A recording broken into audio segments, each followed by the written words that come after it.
Bueno, hoy vamos a continuar con nuestro libro Lecciones Bíblicas.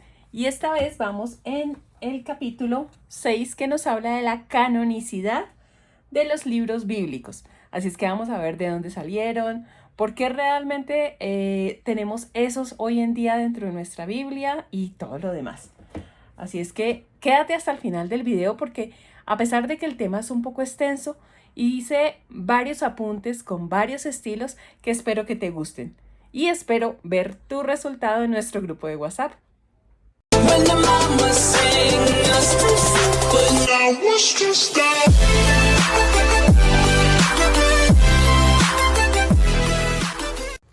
Hola a todos y bienvenidos a mi canal de Letras y Otras Pasiones. Mi nombre es Consuelo, si no me conoces, y te invito para que te suscribas y activas la campanita. Así no te pierdes ninguno de mis videos. Como te dije al inicio del video, vamos a ver canonicidad de los libros bíblicos. Así es que vamos a arrancar con ese título. Recuerda que los materiales son diversos. No es que tú tengas que tener los mismos. Es sencillamente que quiero mostrarte que con diferentes materiales puedes lograr exactamente el mismo efecto.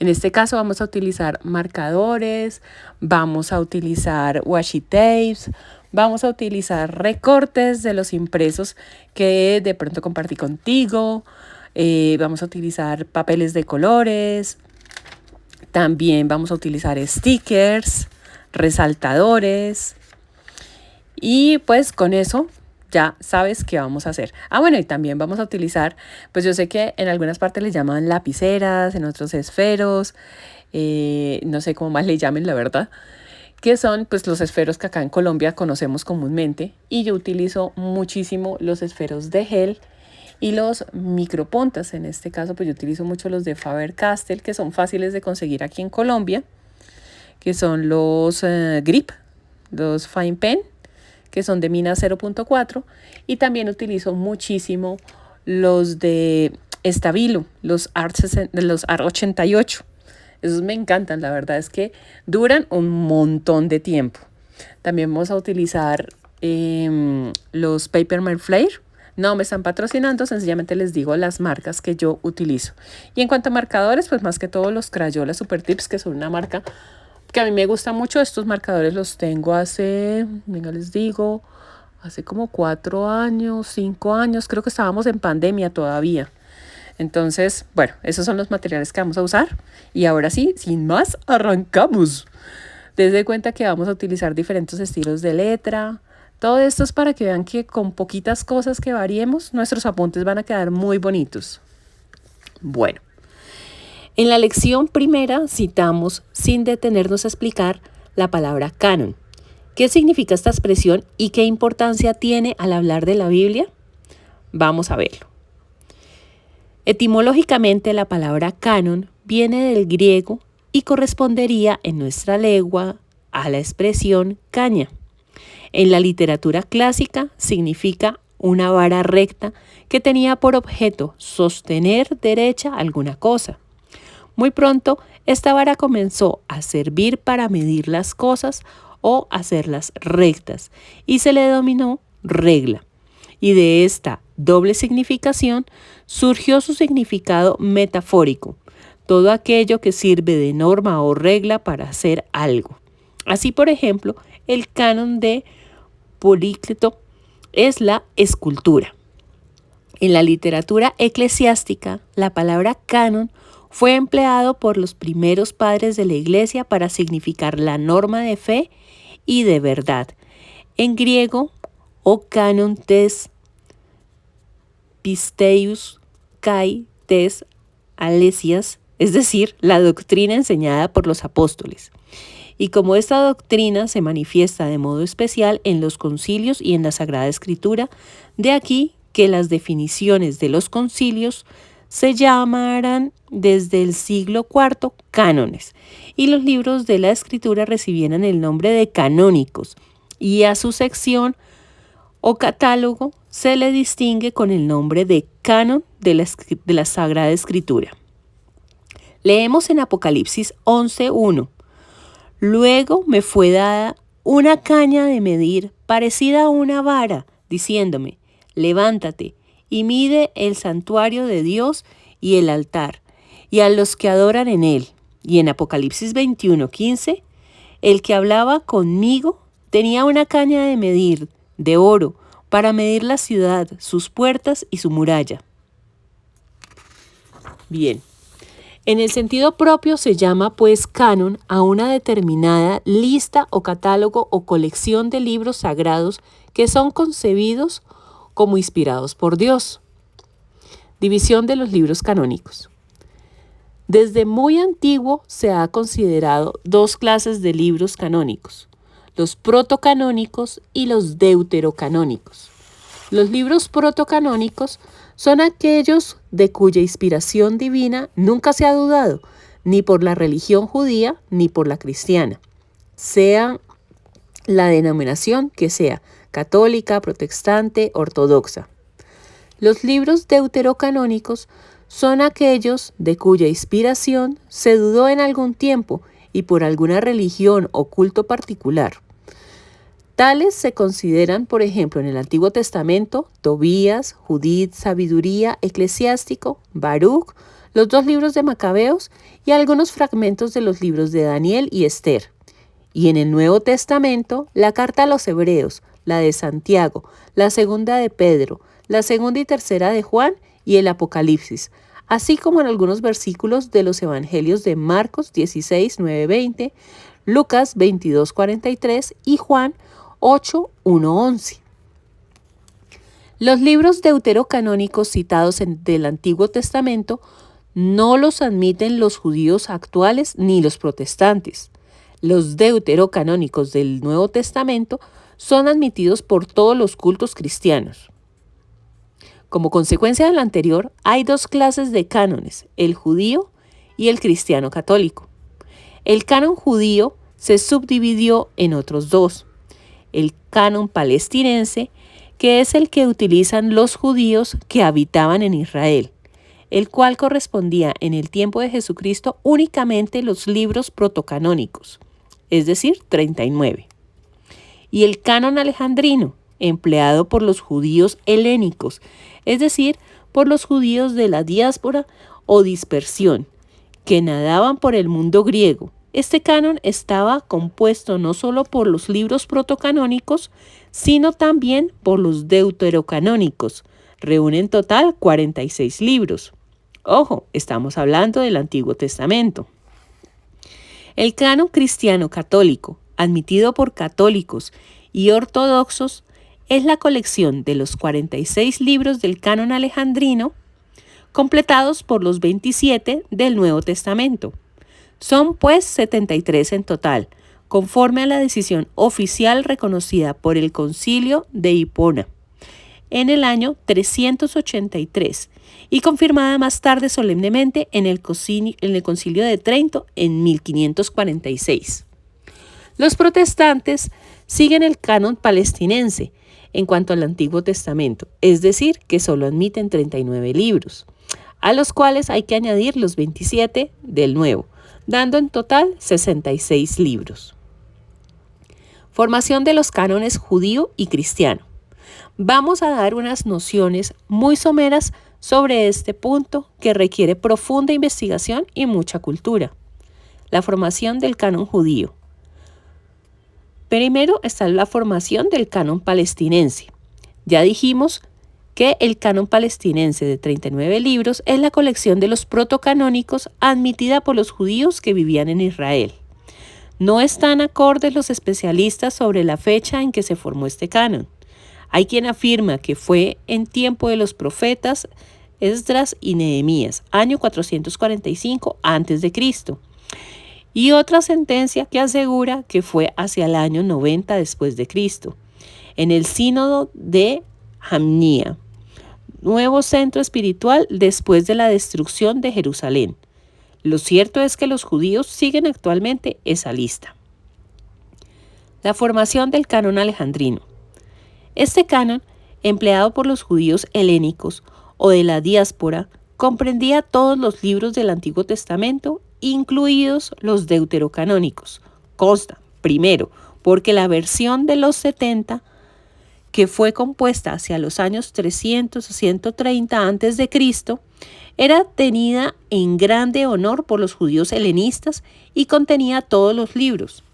Estos judíos, al ignorar la lengua hebrea, en lugar del texto original, leían la versión griega de las Escrituras. Segundo, porque la iglesia primitiva recibió que los alejandrinos esos libros sagrados.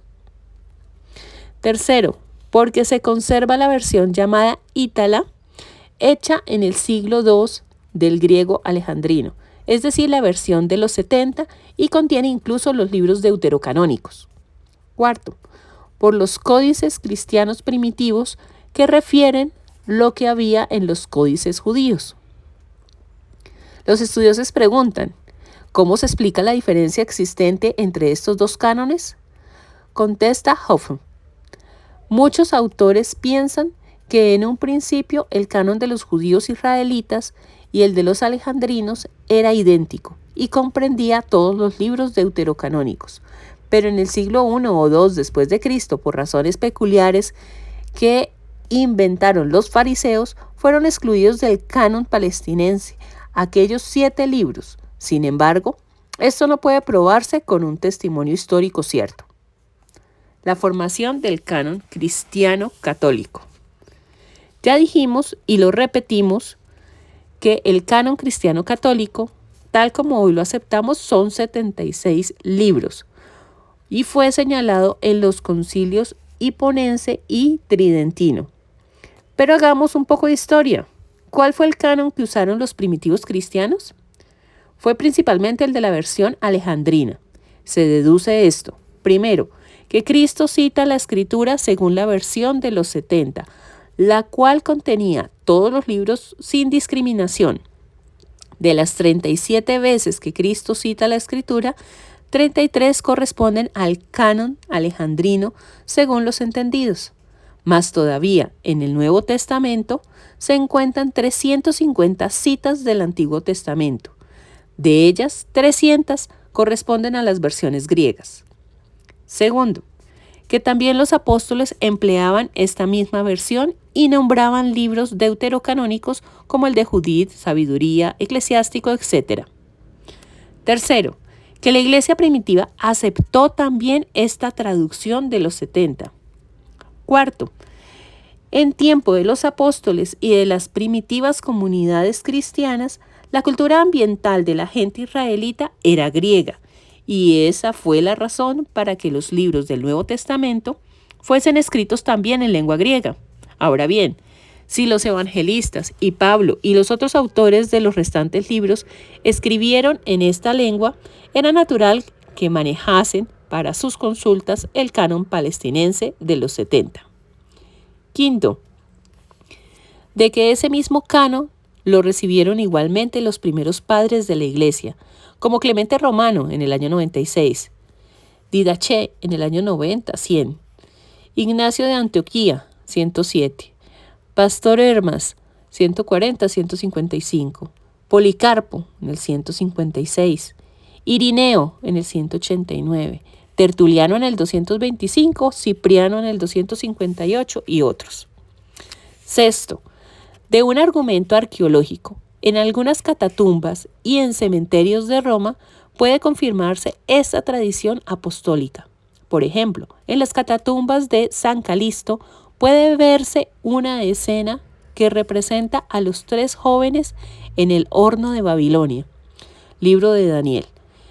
En las de Priscila se le ve la historia de Susana y también escenas del libro de Tobías. Casos como estos no se conciben si no se hubieran recibido estos libros deuterocanónicos como inspirados. Séptimo, de San Jerónimo, que es una autoridad en esta materia, al principio dudó de la canonicidad de los libros deuterocanónicos, pero luego reconoció que la Iglesia Occidental estaba a favor de su canonicidad y se retractó, hasta incluirlos en la traducción de su Biblia Vulgata. ¿Cómo se formó el canon de los libros del Nuevo Testamento? Podríamos decir que se formó gradualmente. Los apóstoles, después de la ascensión del Señor, cumplieron su mandato de ir por el mundo predicando el Evangelio a todas las criaturas. Eso nos lo dice Marcos 16, 19. En ninguna parte consta que Jesús escribiera. Solamente lo hizo en la tierra para defender a la mujer adúltera. Ni consta tampoco expresamente que les mandase escribir a sus discípulos, pero sí consta que les dijo que no cesasen de anunciar la buena nueva a todas las gentes. Y así vemos cómo Pedro predica ante las multitudes congregadas en Jerusalén y al pueblo de Israel. Eso nos lo dice en Hechos 2, 14, 42 y 3, 12. Luego lo hace también Esteban en Hechos 7. Y le siguen Juan en Hechos 8, 25 y Pablo y los otros. En todo ese tiempo hubo solamente una catequesis oral. Hacia los años 50 de nuestra era cristiana comienzan a aparecer los libros del Nuevo Testamento a través de los evangelios, las epístolas de San Pablo y las de los otros apóstoles. San Jerónimo hizo una traducción de su Biblia Vulgata de las lenguas originales al latín en una cueva de Belén, junto al lugar del nacimiento de Jesús. Conocía pues el ambiente bíblico maravillosamente.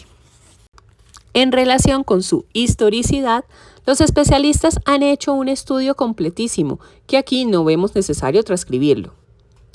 Nos contentamos únicamente con copiar lo que dice la Constitución Conciliar del Vaticano II. Sobre los evangelios, la Iglesia siempre y en todas partes ha mantenido y mantiene que los 4 evangelios son origen apostólico, que los apóstoles predicaron por mandato de Jesucristo, después ellos mismos, con otros de su generación, lo escribieron por inspiración del Espíritu Santo y nos los han entregado como fundamento de la fe. El Evangelio cuádruple según Mateo, Marcos, Lucas y Juan, los autores sagrados compusieron los 4 evangelios, escogiendo datos de la traducción oral o escrita, reduciéndolo a síntesis, adaptándolos a la situación de las distintas iglesias, conservando siempre el estilo de la proclamación. Así nos transmitieron datos auténticos y genuinos de Jesús. Sacándolo de su memoria o del testimonio de los que asistieron desde el principio y fueron ministros de la palabra, lo escribieron para que conozcamos la verdad de lo que nos enseñaban, como dice Lucas 1, 2, 4. Y sobre otros escritos, el canon del Nuevo Testamento, además de los 4 evangelios, comprende las cartas de Pablo y otros escritos apostólicos inspirados por el Espíritu Santo. Estos libros, según el sabio plan de Dios, confirman la realidad de Cristo, van explicando su doctrina auténtica, proclaman la fuerza salvadora de la obra divina de Cristo, cuentan los comienzos y difusión maravillosa de la Iglesia y predicen su consumación gloriosa. Ahora veamos los libros hipócrifos. Los historiadores hablan también, al tratar de la canonicidad de la Biblia, de los libros apócrifos. ¿A qué se refieren en realidad? Se refieren a ciertos libros no admitidos como canónicos. Veamos. Acrófico es una voz griega que se traduce por oculto, escondido. Por tanto, en sentido bíblico, podemos decir que es un libro apócrifo cuando su canonicidad es incierta porque está oculta, razón por la cual no ha sido admitido como canónico. Para evitar confusiones, digamos que algunos protestantes llaman apócrifos a los que nosotros llamamos deuterocanónicos. Y a los que nosotros llamamos deuterocanónicos, ellos los denominan pseudoepígrafos, es decir, escritos con nombre falso. Origen de los libros apócrifos. Los libros apócrifos del Antiguo Testamento, que casi siempre fueron llevados a cabo por judíos, se deben en parte al deseo de agregar a la ley nuevas tradiciones o exhortaciones morales, y por otro lado, al deseo de completar la historia bíblica. Los del Nuevo Testamento fueron escritos por cristianos, casi siempre con el fin de satisfacer a los fieles. Para ello, narraban muchas cosas, unas veces piadosas, otras pueriles, sobre la infancia de Cristo, su vida pública y también sobre María. Estos libros pretendieron pasar como canónicos, pero la Iglesia nunca los recibió como tales. Una vez se comprobó que no se podían considerar como inspirados. Enumeración de algunos libros apócrifos. Los entendidos citan los siguientes libros apócrifos. Del Antiguo Testamento, el libro de los Jubileos o Pequeña Génesis. Los libros 3 y 4 de Esdras. La oración del Manasés, 3 y 4 de los Macabeos. Los Salmos y las Odas de Salomón. El libro de Enoc. Los oráculos de las Sibilas, etc. Y del Nuevo Testamento, el protoevangelio de Santiago, el tránsito de María, las actas de Pablo, el evangelio según Hebreos, la carta de nuestro Señor Jesucristo a Abgaro, etc. Y por último tenemos los libros perdidos. ¿Es posible que se hayan perdido algunos libros sagrados que pudieran haberse incluido en el canon? Sí, es posible, e incluso hay constancia de algunos. En el Antiguo Testamento se enumeran libros de los cuales hoy no tenemos noticia. Por ejemplo, el libro del vidente Samuel, el libro o las palabras de Natán. Eso nos lo hablan en 1 Crónicas 29-29. En el Nuevo Testamento, Pablo habla a los colosenses de una carta a la iglesia de Laodicea. Eso nos lo dice Colosenses 4:16. Esa carta no ha llegado a nosotros. Lo mismo a los Corintios, 1 Corintios 5:9. Otra cuestión, ¿y si se hallaran esos libros perdidos, habría que añadirlos al canon bíblico? Posiblemente, siempre que se aclare que fueron realmente inspirados, como ocurría con seguridad con la carta citada de San Pablo a las laodicenses. Para cualquier otro libro supuestamente inspirado, hay que tener muy en cuenta que la revelación y la inspiración bíblica se cerró con la muerte del último apóstol directo de Cristo, es decir, San Juan, ocurrida hacia el año 105 de nuestra era. Con esto vemos ya los apuntes que hemos realizado. Recuerda, por favor, suscribirte al canal, darle like a este video. El trabajo que estoy haciendo toma un montón de tiempo. El poder grabar el video también toma mucho tiempo. De pronto vemos que la luz no me está favoreciendo mucho porque pues no he podido, está teniendo muchísimas citas médicas, no se alcanzan a imaginar. Entonces las horas en las que puedo grabar, uno pues partes de cada día y lo otro pues las luces que tengo en ciertas horas del día no me ayudan mucho. Así es que les cuento, compré una lámpara que me debe estar llegando yo creo que a finales de este mes y podremos tener más iluminado el escritorio para las filmaciones que estoy haciendo. Espero que también que estos apuntes les sirvan a ustedes de inspiración y también ustedes lo puedan compartir, no solamente en temas bíblicos, sino también en los temas de los chicos en el colegio, cuando ustedes quieran hacerles o ayudarles a hacer sus apuntes y colaborarles con ello. Confío de todo corazón que estén llevando este libro como todo el preámbulo que estamos haciendo para el inicio de la lectura bíblica y para no dejarnos confundir, puesto que hay muchos videos en internet que puede que hablen muy bonito o puede que hablen muy feo, porque hay unas locas que ustedes ni se imaginan en internet que despotrican de Dios de una forma que uno dice, ¿y esta dónde salió?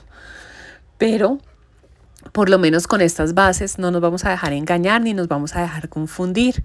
Yo creo que este libro nos brinda muy buenas herramientas para que podamos continuar con nuestra fe y podamos continuar el próximo año con la lectura de la Biblia tal cual como lo tenemos pronosticado y si Dios quiere lo vamos a hacer así. Cuéntenme en los comentarios qué les está pareciendo esta actividad, si les está gustando, qué otra cosa les gustaría ver. Al final, pues, obviamente también voy a contarles de dónde he sacado las imágenes, voy a mostrarles la tienda de Etsy, voy a hacer un video solamente de eso, va a ser muy corto, pero van a darse cuenta las compras que he hecho. Bueno, no todas porque resulta que antes tenía la cuenta con Apple y con la actualización no sé qué pasó, se chocoloqueó y no pude volver a ingresar. Así es que me tocó ingresar como cliente nuevo y todas las compras que he hecho en el último mes, ahí sí me las tienen registradas. Así es que les voy a mostrar qué hay ahí y cómo se descarga y todo este cuento y qué podemos hacer con ellas para que se antojen. Ya saben, no me patrocinan, pero es algo que es muy bonito y que De pronto si lo tenemos ahí o si podemos descargar alguna imagen o algo, nos va a ayudar para hacer las decoraciones de nuestros apuntes. Nos vemos en un próximo video, espero que les haya gustado. Y recuerden dejarme su like, no sean malos. Denme su like y sus comentarios, que es la única forma que tengo para que apoyen este trabajo. Ahora sí, quiero mostrarles cómo quedaron los apuntes de este capítulo 6. Si te das cuenta, utilizamos varias formas de hacer los apuntes, los cuales espero te está picando realmente a los tuyos, pues si te gustan. Y si no, pues cógelo mejor y mejóralo aún más. Vemos diferentes estilos de letras, lo importante es la combinación de los colores. Aquí, por ejemplo, utilicé primero el resaltador y después escribí, porque hay algunos esferos que cuando colocas el resaltador sobre ellos se corre la tinta, así es que pilas con eso. Ahora sí, sin más, nos vemos en el próximo capítulo y espero que estén súper juiciosos llevando este libro. Muchas gracias por verme y nos vemos muy pronto.